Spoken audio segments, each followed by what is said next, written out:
Thank you for tuning in to the latest edition of the 12 Kyle podcast.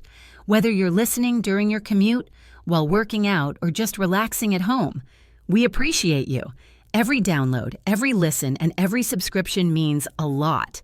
Up next, the 12 Kyle podcast. All you homeowners have unique needs. Some feel the need to paint their door a vibrant shade of blue. Others have the need to decorate their bathroom with fish, anchors, and other nautical items. And because each homeowner has unique needs, Geico helps you get the right coverage for your home and what's in it. That way, you get exactly what's right for you, even if your needs are unique. Get more with Geico. Ladies and gentlemen, thank you for listening. Thank you for downloading.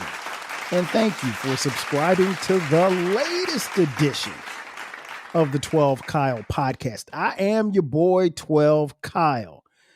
Man, check this out. On this episode, you see the title, Just Dunk It. I want to talk a little bit about the NBA. I normally don't talk about current events. And at the time of this recording, we just got past the quote unquote halfway point for the NBA season. They just recently celebrated the All-Star game at the time of this recording a week ago, right? Full disclosure, I did not watch a minute of All-Star weekend. I did not sit in front of the TV. I did not pull it up on my computer. I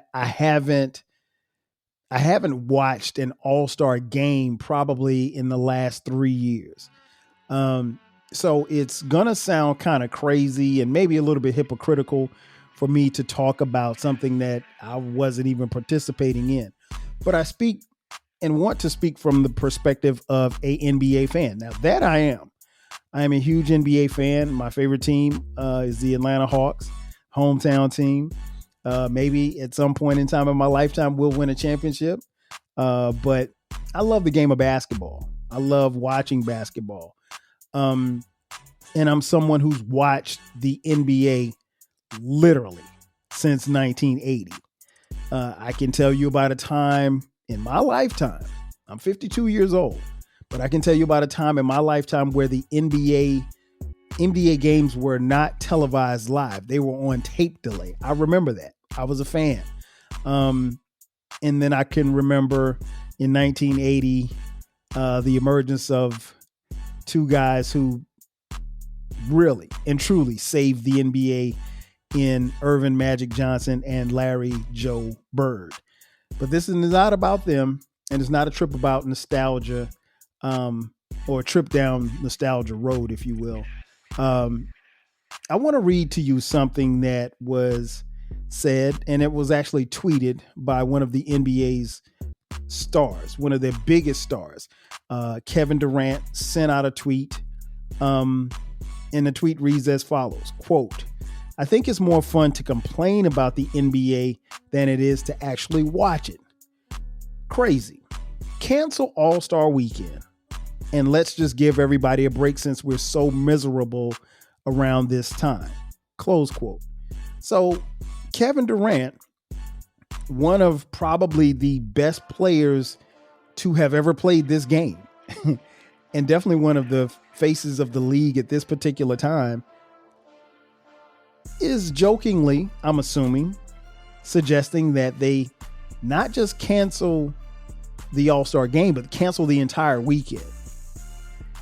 And I'll be honest, whether or not he was joking or not, he's actually on to something. I think that it's really time that we have a conversation about whether or not this should continue in the manner in which it's continuing. Again, I was someone who always looked forward to All-Star Weekend as a child, but keep in mind, in my age and my wisdom and my fandom, I grew up watching 80s basketball. I grew up watching 90s basketball. So you don't have to be an NBA fan to understand what I saw on All-Star Weekend.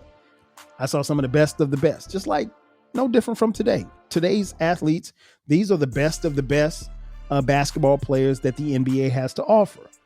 However, the NBA over the last 10 years has done all that is possibly they've done all that they could do basically to try to save what was once a very heralded weekend and make it something that is enjoyable to watch and participate in. I don't know how fun it is to watch because, again, I haven't watched in a few years, but it doesn't look and sound to me like it's been a lot of fun for some of these guys to participate with. Today's NBA players, particularly those who make the All-Star team, now some are in situations where contractually, if they make the All-Star team, it's added incentives to their contracts. And that's a good thing. That's a very good thing. The flip side of it is that contractually, while they make the All-Star game, they also have other obligations. So All-Star weekend, which usually starts on Friday, it goes from Friday to Sunday for those who make the All-Star team, is not really as much fun as you may think it is. And that's simply put because the players are being pulled in several different directions. A lot of these NBA players have other business ventures. They have corporate sponsorships that they're in business with. They have parties that they have to attend All-Star weekend. And then there's the thing of the game, right? On Sunday night. And from what I can tell, based on comments and interviews and things of that nature that I've heard over the years, is that these guys that make the All-Star team, they're pulled in several different directions. And understand this when I say this. That's the price of fame. This is partly what you signed up for to play for professional basketball. And this is partly what you sign up for when you're one of the best 24 players in the NBA, right? I think it's 24. So that is par for the course. It comes with the job description, basically. But they are pulled in a lot of different directions. And for some, it can be a lot. And by the time Sunday night rolls around, these guys really aren't interested in playing a game. And then over the years, the game has evolved to where it has become less and less competitive. And the NBA and the powers that be, Commissioner Adam Silver, as well as the NBA brass, has tried to, over the last few years, convey to the players that, hey, we want you guys to make this something that's competitive. It has to be competitive because it has to be something that the audience wants to, if they can't attend, at least watch. It has to be a good for TV product. The problem is that basketball ratings are down with the NBA compared to the last couple of years. And that was even before we got to the All-Star weekend. And so there's a conflict here. You have athletes that are being pulled in different directions and they don't really value or at least it doesn't appear. I can't speak for any athletes.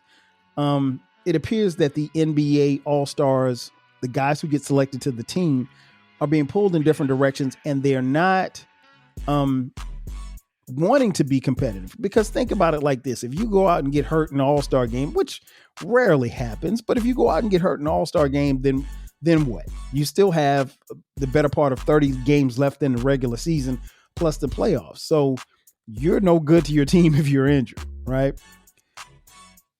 The other side of the coin is this is a business. And NBA players can't forget that this is a business.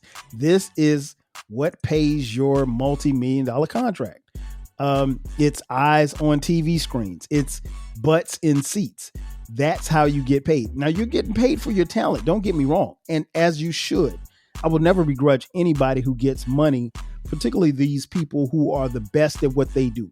If you're the best in your profession and people are willing to spend $1,000 to come sit and watch you play basketball, damn right you should get $50 million a year or $60 million or $70 or whatever your talent will allow you to be compensated for. I'm a firm believer in the players getting paid because the owners get paid, right? The other side of the coin is that it's a business. So you can't have the money without the work, and you got to put in the work. And while they've worked to get to this point, the All-Star Weekend is about a show. It is your chance to showcase your talents. It is your chance for the NBA to showcase you. But over the years, things have really not gone well. And from a viewer's perspective, like I said, as a fan, I can't speak to what happened the last couple of years, but in years past, it's not the same. And there's a myriad of things that have changed the game over a period of time, but it's just not the same. When I tune into a basketball game, I want to see a competitive game if you want me to sit and watch it. It doesn't matter if the All-Star game or if it's, Cleveland versus Utah. As boring as that may sound, I'm a fan of the game, so I will sit and watch. But even a diehard basketball fan like myself, if I'm being honest with you, at the time of this recording, I can only think of maybe 2 basketball games outside of my Atlanta Hawks that I've watched this year, where I've watched from start to finish. Now I'll watch, 5 minutes here, 10 minutes there. And if you follow the podcast, about a month or so ago, I had my homies D Love Hall and Easy Does and my boy Zell on, and we talked about what was wrong with the NBA. And Zell made a good point. He said that, and I'm paraphrasing here, something to the effect of, like, he doesn't have as much time to sit and watch a game, but he will pull it up on YouTube. If a game happens on Friday night, he'll pull it up Saturday morning. And instead of having to watch a 2.5 hour game, he can pull it up on YouTube and watch clips. And the clips will, 10 minutes worth of clips where it's already been cut up and spliced for his entertainment by the NBA. And he's able to watch the game like that and enjoy the game and know what the score was and see all the highlights.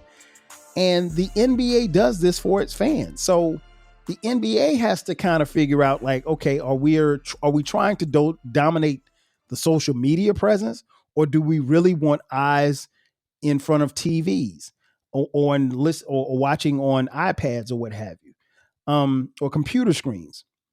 So the NBA is in flux as well, because there's a new TV deal I'm sure that many of you heard about, a multi-billion-dollar deal, and with these networks and everything. So not even the same packaging that we once had is going to be. There was a point in time, like I mentioned earlier, when I first started watching basketball, it was just on CBS. The NBA was on CBS, and then it moved to NBC. And then ultimately ESPN, ABC, and TNT got the package.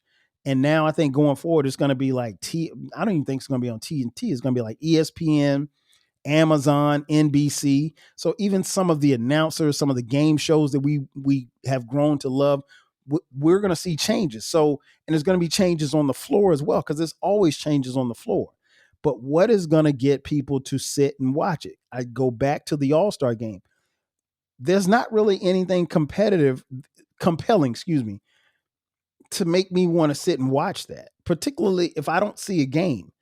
And I can't say this definitively, but from afar, it looks like the players are not into it. Well, listen, if you're not into it and it's your job, why should I show up and watch you bullshit your way through a game? I got other things that I can do. I have 2 podcasts. I could be podcasting, which is what I was doing during the All-Star game last week. I could be podcasting. I could be reading a book. I could be asleep. And here's the thing. Like I said, I love the NBA. I'm not one of those fans where when my team gets knocked out of the playoffs or if my team doesn't make the playoffs that I don't watch. No, I continue to watch because I enjoy the games. Now, I'll be honest, given the fact that I'm in Atlanta, I'm not staying up to watch, the Lakers versus OKC from LA. I'm not staying up in January and February to watch a West Coast game, because those games don't go off until like 12:30, 1 o'clock my time. I'm not losing sleep for that. Now, come playoff time, I'll stay up and watch the games because the games are always good and they're compelling. But All-Star Weekend, maybe Kevin Durant's on to something. He just might be on to something. Right now it's time for a commercial break. On the other side of the break, we'll talk a little bit more about what Katie had to say. Sit tight. I'll be back in just a second. Are you feeling nostalgic for the golden eras of rap and soul music?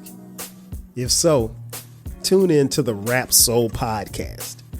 We are your weekly journey through the 80s, 90s, and 2000s, spotlighting the music and the hidden gems that shaped the soundtrack of our lives. From the powerful beats to the soulful melodies, we bring you the best of the past with fresh insights and stories. Rediscover the music that defined a generation. Subscribe to the Rap Soul Podcast and enjoy the vibes. If you want a podcast where culture, conversation, and life collide, where you get insightful commentary, engaging discussions, and a fresh perspective on everything, then you need to listen to the 12 Kyle podcast. Hosted by the one and only, yours truly, 12 Kyle, a voice that you know and trust. This podcast will bring you thought-provoking moments, compelling stories, and a whole lot of fun. Whether you're a first-time listener or just tuning in, each episode promises to be something new and exciting. So sit back, relax, join 12 Kyle, myself, and my guests as we break down the world around us and give you stories that you've never heard before. From nostalgic throwbacks to everything in between, the 12 Kyle podcast is a front row seat to this conversation. Subscribe now and never miss an episode of the 12 Kyle podcast, where the vibe is always real and the discussion is always worth your time. Men, if you've lost your hair, it doesn't mean you can't find it again. Try Hims Hair Loss Solutions and you'll be joining hundreds of thousands of subscribers who found their hair again. It can be hard for men to deal with hair loss, even though it is common. Luckily, I'm here to provide you with a solution so you don't even have to talk about it. Through Hims, you can restore your hair by accessing their personalized hair loss solutions. Men value many different things about their appearance, but if you're a guy who really cares about your hair and find that it's slowly going away, you might be feeling discouraged when you look in the mirror. And that's where Hims comes in. Check out their personalized hair loss solutions, and you can start seeing your hair grow back in as little as 3 to 6 months. Hims provides you with convenient access to a range of hair loss treatments that work, all from the comfort of your couch. Hims makes treating hair loss simple with doctor-trusted options and clinically proven ingredients, like finasteride and minoxidil that can regrow hair in as little as 3 to 6 months. Choose from personalized chewable, oral, spray, and serum treatments to find what works best for you. The process is simple and 100% online, so there are no uncomfortable doctor visits. Answer a few questions, and a medical provider will determine if treatment is right for you. If prescribed, your treatment is sent directly to you for free. No insurance is needed, and one low price covers everything from treatments to ongoing care. Hims has hundreds of thousands of trusted subscribers. And they can help you get your confidence back too with visibly thicker and fuller hair. Start your free online visit today at hims.com/Hail Mary. That's HIMS.com/Hail Mary for your personalized hair loss treatment options. HIMS.com/Hail Mary. Results may vary based on studies of topical and oral minoxidil and finasteride. Prescription products require an online consultation with a healthcare provider who will determine if a prescription is appropriate. Restrictions apply. See website for full details and important safety information. All you homeowners have unique needs. Some feel the need to paint their door a vibrant shade of blue. Others have the need to decorate their bathroom with fish, anchors, and other nautical items. And because each homeowner has unique needs, Geico helps you get the right coverage for your home and what's in it. That way, you get exactly what's right for you, even if your needs are unique. Get more with Geico. And just like that, we are back. Once again, it's your boy 12 Kyle. This is the 12 Kyle podcast, and we're talking about the NBA. Just dunk it. I'm talking about something that was proposed maybe lightheartedly by the NBA's Kevin Durant of just canceling All-Star Weekend altogether. I think there's something to that, and the reason why I say that is because if you look at the All-Star Weekend in its totality, you have the rookie game, the Rising Stars. I think that's on Friday nights. That is kind of like an introduction to you watching some of the newer players that you may not know. That's tough to do because there's no pipeline between college basketball and the NBA anymore. Back in the day, players would stick around in college for 2, 3, sometimes 4 years, and they turned out to be okay. The further back you go, the longer guys stayed in college. Now, some guys can bypass that year of college and maybe go to the G League, or they will go to college for a year and then come out and become pros. I'm not against that, but a lot of them just aren't ready. And as I mentioned, so you've got that. So there's really not a connection between the fans, other than maybe a rookie playing for your favorite team or a second-year player playing for your favorite team. And then you have the Saturday night features where you have the 3-point shootout, the skills competition, and the slam dunk contest. I'm not going to go into a rant about the slam dunk contest. I will say congrats to Matt McClung, who won the slam dunk contest. This is his 3rd consecutive year winning. I saw on Twitter the 3 dunks that he had that were incredible. They were really good dunks. I'm not taking anything away from him because I can't dunk, right? But if we're being honest, let's just keep it real. You're not gonna see a dunk more often than not. You're not gonna see a dunk in an NBA slam dunk contest that you've never seen before.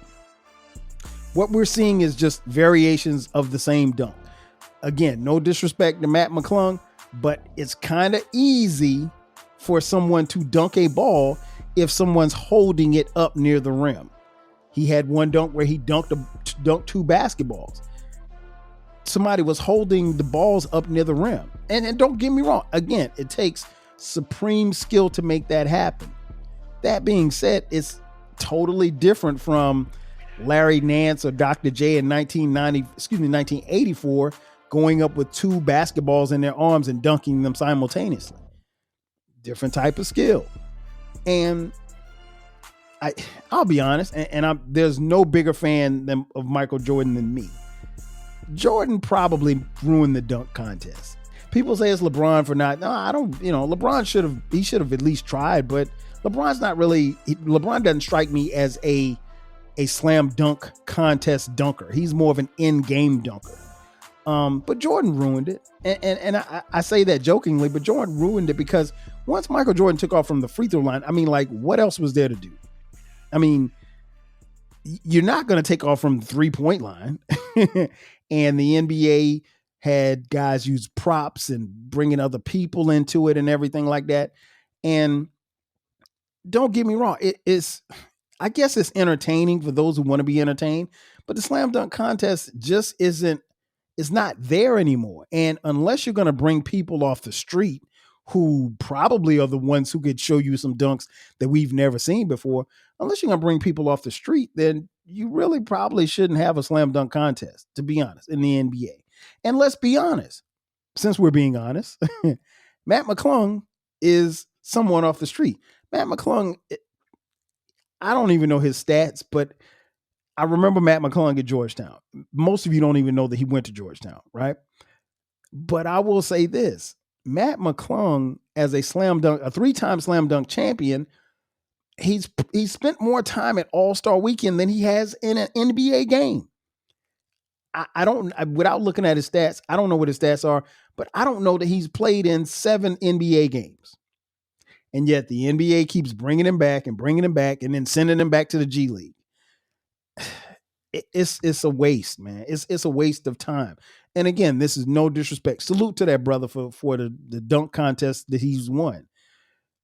And I'm not expecting Aaron Gordon versus Zach LaVine. I'm not expecting Vince Carter versus everybody. I'm not expecting, Michael Jordan to come back. Kobe Bryant, rest in peace, is not coming back to a slam dunk contest to perform.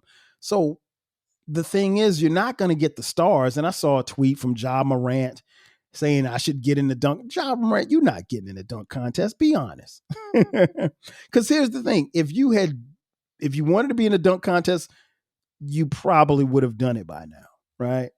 Nobody wants to see, as for as great a dunker as Zion Williamson used to be, nobody wants to see Zion Williamson go dunk in a dunk contest and then be out for the next 6 weeks because he broke his pinky toe. Nobody wants to see that. So it's like, it may be time. And then again, the 3-point shootout, I think, has kind of saved the All-Star weekend, at least from what I've seen. I've actually seen those. I didn't see it this year, but I've seen over the last couple of years. But no, it's between the slam dunk contest and the actual All-Star game where they're not participating, they're not really playing hard. And the one thing I kept hearing was, oh, it was a little bit more competitive this year. Listen, Adam Silver, the commissioner of the league, had to have a meeting with the All-Star players to remind them to be competitive. Listen, man, that's like your principal coming into your classroom telling you, hey, make sure that you're good for the substitute, because when I leave this room, I don't want any of your shenanigans. What are we doing, man? These are grown men. And again, I am super cool with having the All-Star experiences that I've had. I've actually attended All-Star Weekend before once when it was here in Atlanta. I'll never do that again, but I'm not bitter about it. It was just way too much. But I saw some great All-Star games. I saw some great All-Star performances. If you're watching on YouTube, thank you for watching. Check out my shirt. It's my man Bubba Chuck on my T-shirt here. Allen Iverson, the #1 draft pick in 1996. I saw him go against one of his competitors in 1996, a guy by the name of Kobe Bean Bryant. They were in the same draft class. And I remember that All-Star weekend. It wasn't 96. I think it was 2001. I think either 2001 or 2002. Someone will correct me. But nonetheless, that was a very competitive All-Star game. And that's the last really competitive one that I can remember. If somebody's got to tell you to be competitive, it's not worth it. And we saw this happen with the NFL. If you look across, the major sports leagues, I'm not really sure. I know what hockey does, but I can't tell you that I've actually sat and watched the hockey All-Star weekend. Major League Baseball comes close. I think Major League Baseball they're probably as close as what you can get to being competitive, because you can't fake, 100-mile-an-hour fastball thrown at your neck. You can't fake it. Like you either got to swing or you got to get the hell out the way. There's no in between. And at one point in time, Major League Baseball said, well, look, not only we're going to make this competitive, but we're going to make the winner, whichever conference wins the All-Star game, that's going to be the conference that gets home field advantage in the World Series. So imagine the American League winning over the National League in the Major League All-Star game weekend, and then the Yankees going to the World Series and having home field advantage, not just because they beat another team to get there, but because the American League won in the All-Star weekend. They did that for a couple of years, and I thought it was interesting. I don't necessarily know that would work in the NBA because I guess it's the same premise, but it's really not fair to Oklahoma City if they win 70 games and nobody else won 65 games. Everybody else is like 65 games or less, and they win the West and they can't have home court advantage for the finals. That just because the East beat the West in the All-Star weekend. So I'm really kind of getting with Kevin Garnett on this one. When I think about the NFL, the Pro Bowl used to be a thing. The Pro Bowl was the NFL's All-Star weekend. It used to happen right the week after the Super Bowl. And if you made the Pro Bowl, that was a thing. You and your family would fly out. They would fly you out to Hawaii for a week. You chill and get a chance to meet players from other teams and everything like that. I only know because my uncle played in the National Football League for 13 years, and he made 9 Pro Bowls. His name is Harry Carson from the New York Giants. He is a member of the Pro Football Hall of Fame. He spent all 13 years with the Giants. He went to 9 Pro Bowls in Hawaii. Unfortunately, I never made it to Hawaii, but that's another story for another day. I love my uncle. But yeah, I mean, so like that was the thing to go to the Pro Bowl. And then the game stopped being competitive. And the NFL was like, wait a minute, we spending all this money on you guys. You guys, like, I remember one time I was watching a Pro Bowl and a receiver was coming across the middle and he caught a pass and the defensive back hit him and he just kind of held him up and they kind of danced a little bit like they were on the dance floor. It wasn't football. I mean, like, you don't even do that shit in practice.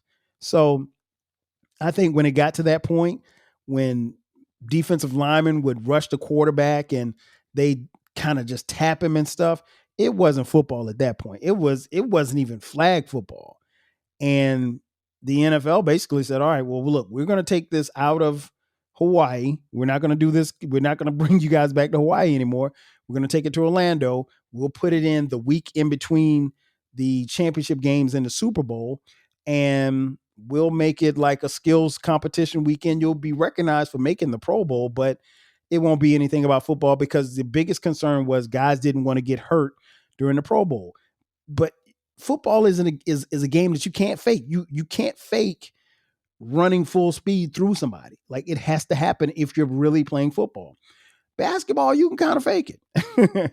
You can shoot from half court. You can have 85 slam dunks in a game. You don't have to play any defense.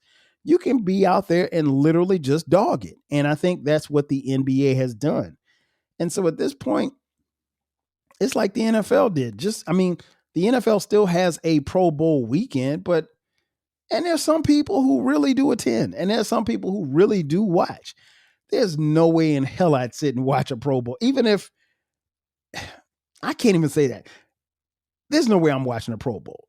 Now it's flag football. I'm not watching that. Why would I sit and watch a flag football game? What am I, 7? No, I'm not doing that. No disrespect to anybody that does, but just for me, that ain't my get down. There's other things that I can do. And I think that's the thing that these sports leagues, the NBA in particular, have to figure out is that you have these generational type athletes like LeBron and Steph Curry and Kevin Durant. And so they're going to garner some attention. But the difference is that when you get people to come and sit in front of a TV or sit in front of a computer screen and sit and watch your product, it's one thing to get them there. Can you keep them there? And we live busy lives. And that's not to say we weren't busy in 95, but people are moving around. People, think about your viewing habits right now. How many people do you know have cable TV? I don't know any. I only know a handful of people that still have cable TV. Most of us have cut the cord when it comes to cable. We have streaming platforms and we use those, and that's how we watch TV. I'll be honest. Sports is the only thing that I watch live. I don't even watch whatever the favorite TV shows are. I don't watch NBC, on Monday nights for what was the show I used to watch? Not Scandal. The Blacklist. Not that The Blacklist still comes on TV, but you get my point. Like, there's no must-see TV for me. It's only sports. That's the only thing that I watch live. And my viewing habits have changed, and so has the general public. And so, going back to Kevin Durant, I don't think that this is a bad idea. I think the NBA is going to have to move closer to that needle because ratings are down, and there's nothing that you're doing that is going to have more people come and watch what you're doing, particularly if they think that you're dogging it. And this year, I understand they changed the format, and they had like separate teams, and it was like 4 different teams, and they played to 40. But I saw a meme. Well, actually, it was a statistic. Like, of the 3.5 hour program, there was only 30 minutes of basketball. So like, they'd play a game, then they'd stop, they'd have a break, and then they might have a little concert in between. You're not keeping people's, attention span. People have very short attention spans. Not many people are going to sit and listen to a 40-minute podcast. That's just the reality of it. But I still give it to those who want it. I don't really have to change what I'm doing to satisfy, because the people who are here for me. And I think the NBA has to realize that the people that are there for them are dwindling. My boy Zell always talks about the fact that, and not to compare eras because eras are different, but when Michael Jordan played in his prime, his mom would watch Michael Jordan. She's not even a basketball fan, right? But she would sit and watch Michael Jordan get busy. And the same went for guys like Kobe, Kevin Garnett, like that. Even now with LeBron, Steph, KD, those guys have the ability to bring in the casual fan, bring in people who don't really normally watch basketball. And that's good. But the thing about it is LeBron's 40. I think Steph Curry's like 36, 37. Kevin Durant's probably around the same age. Those guys are aging out. What about this next crop of stars? Don't get me wrong. I like watching guys like Shai Gilgeous-Alexander. But, it's, does he do something to make, somebody who doesn't watch basketball sit and watch him and watch him for an extended period of time? You have to say, even like the world champions from Boston, Jason Tatum is a cold basketball player, but Jason Tatum, personality wise, doesn't do anything to make me say, oh man, let me see what Jason Tatum's going to do tonight. I will watch Jason Tatum play a playoff game, but I'm not breaking my schedule to watch Jason Tatum play against the Memphis Grizzlies. I'm not. Why would I do that? So in conclusion, I think the NBA is at a crossroads. They have to understand who their fans are and how is the best way to serve them. I think you can keep trying to tinker with what you have, or you can just scrap the whole thing. Just dunk it.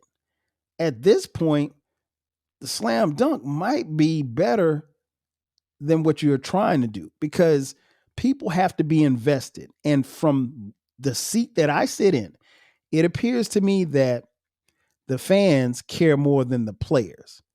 And if the players don't care, you can never expect the fans to care.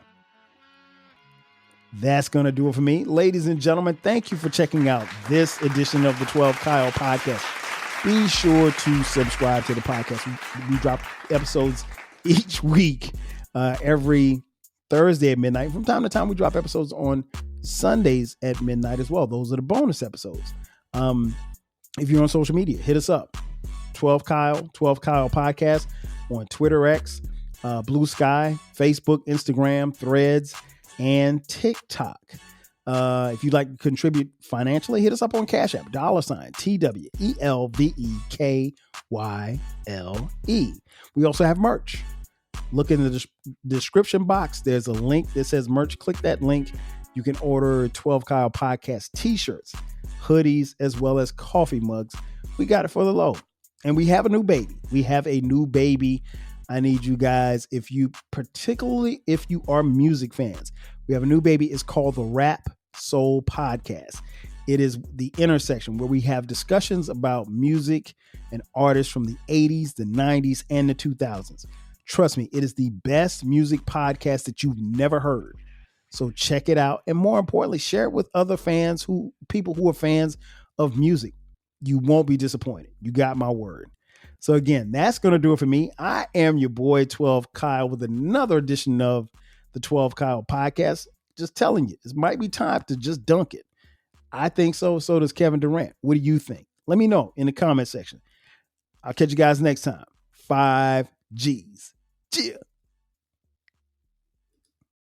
Thanks again for listening to this episode of the 12 Kyle podcast.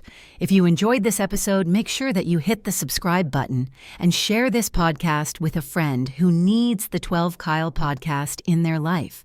Every listen, every download, and every share helps us grow. Thanks for being a part of the 12 Kyle podcast community. We appreciate your support. We will catch you next time.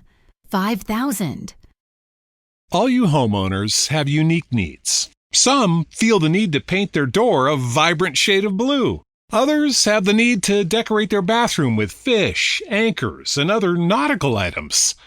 And because each homeowner has unique needs, Geico helps you get the right coverage for your home and what's in it. That way, you get exactly what's right for you, even if your needs are unique. Get more with Geico.